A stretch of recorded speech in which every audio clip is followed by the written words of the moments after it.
That's what these are called, a pair and tote. They were working around something. Pair and tote, so they stay in their tote so that we can use them on the base of the skull without one of them running away. So they can move down the spine in this way much easier. So you may want to just give them a little space in between so that as we move it down a bit, it's not on the spine. And then again with the Coregeous ball, it's deflated pretty well. How's everybody's? Okay, pretty deflated. So if as we're doing it, you're like, I feel nothing. When we put it into your abdomen, you can inflate it a little bit more, but let's try it out gently and then progress into it more and more, because as we work with abdominal massage, it can be it can stir things up in a certain way. We're maybe working with tissue that's been in a certain state for quite some time, and there can, although you don't feel any immediate physical sensation of discomfort, it may be that an hour or two later, there's just a welling up of different sorts of sensations, or it could be even further than that. So as we do this, we're paying attention to not only what are the effects immediately, but what are the effects for the next day or so, as far as my mind, my mental condition, and my mood and my emotions. So all of that is stuff that we're starting to attend to. So Desiree, can you lay back and I'll just have everybody see for a second? Well, so move the blankets. Yeah, move the blankets out of the way. Head towards the center. So we'll be starting with the pair and tote right at the base of the skull. So we'll get her set, and then so there's some muscles right at the base of the skull that you're kind of placing the balls on particularly. And we'll start with that there just as a release for this area of the base of the skull.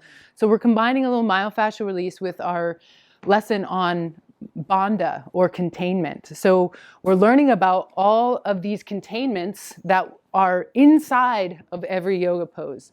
So it starts with our earth, with the feet, and there's an activation of the feet. So Desiree, look at my foot. So there's a relaxed foot, and then there's an activated foot. And it's broadened and lengthened. So there's some activity happening in the foot. And I'll take my sock off, because one of these bandhas starts at the foot. So I'll invite you to activate your foot, broaden it, and I'm lifting these toes and then grounding just the big toe. So this creates a bandha at the arch that helps. If you have fallen arches, it helps build strength at the arches over time. And this provides our initial containment with the activity of the foot and the floor. Okay, so both feet activated like that, Desiree? Good, and you're thinking about as if the floor were underneath you. You don't want the foot to be out.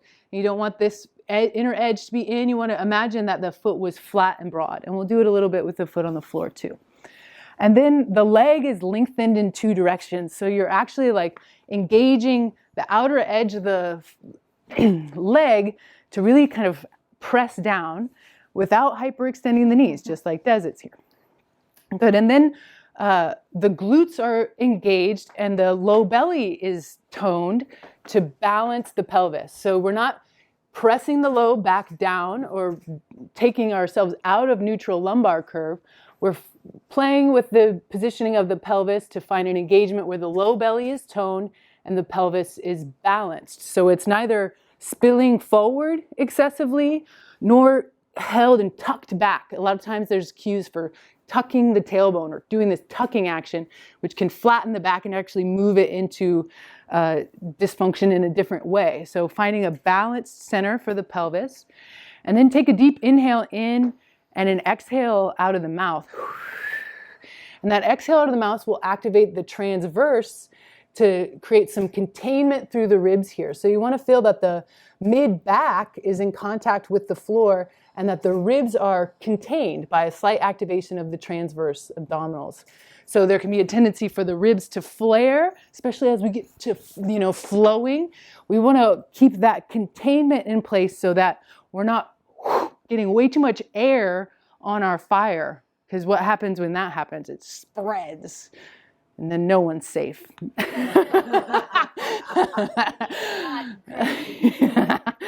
Okay, so that containment is the rib cage being aligned right on top of the hip bones.